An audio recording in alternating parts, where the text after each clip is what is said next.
Nesta série de aulas, vamos resolver os problemas do capítulo 5 do livro Fundamentos de Física de Halliday e Resnick, 10ª edição.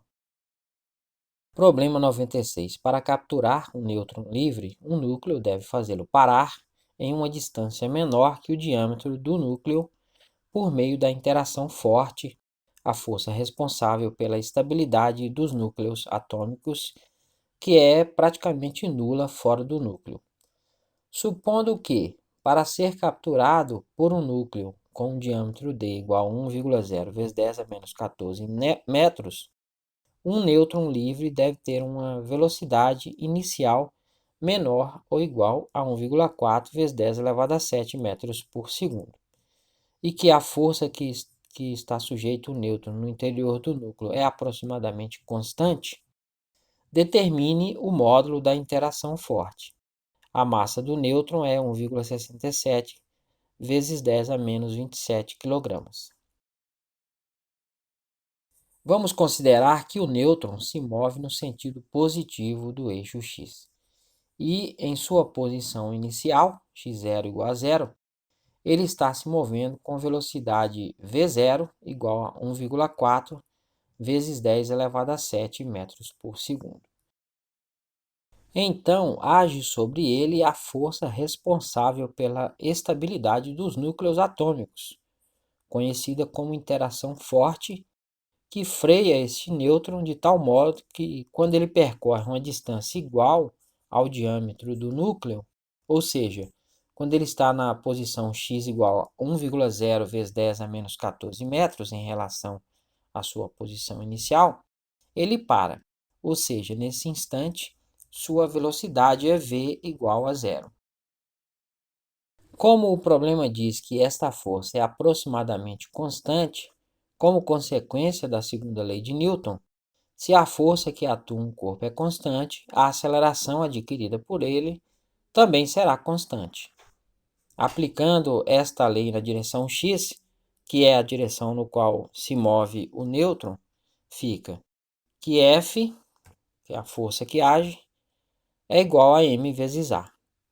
A massa foi informada no problema e, como o movimento acontece com aceleração constante, será um movimento uniformemente variado e podemos utilizar as equações válidas para esse tipo de movimento.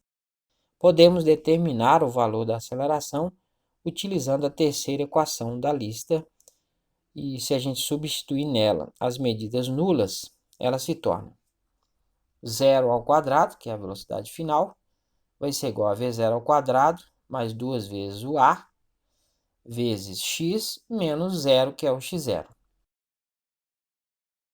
Então, fica 0 é igual a v0 ao quadrado mais 2 vezes ax.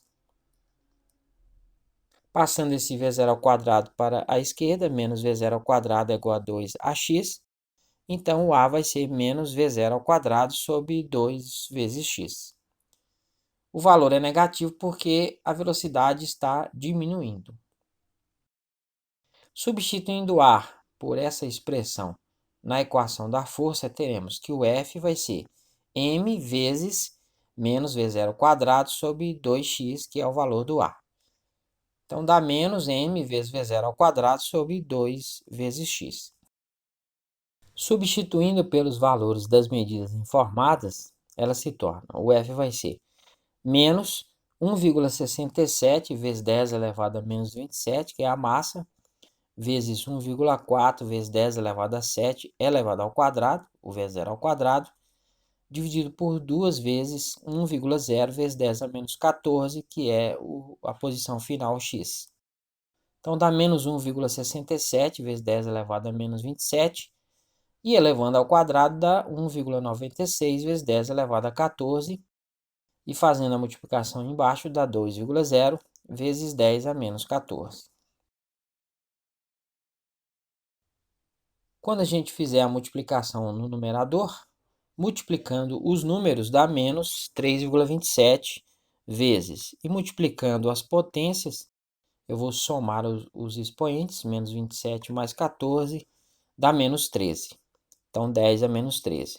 Dividido por 2,0 vezes 10 a menos 14. Dividindo menos 3,27 por 2, dá menos 1,64, vezes 10 a menos 13, e passando essa potência 10 a menos 14 para cima, é só trocar o sinal do expoente, então vezes 10 elevado a 14. Então dá menos 1,64, e ao multiplicar 10 a menos 13 por 10 elevado a 14, somando os expoentes dá 1, então vezes 10. Fazendo essa multiplicação aí dá menos 16,4 newtons.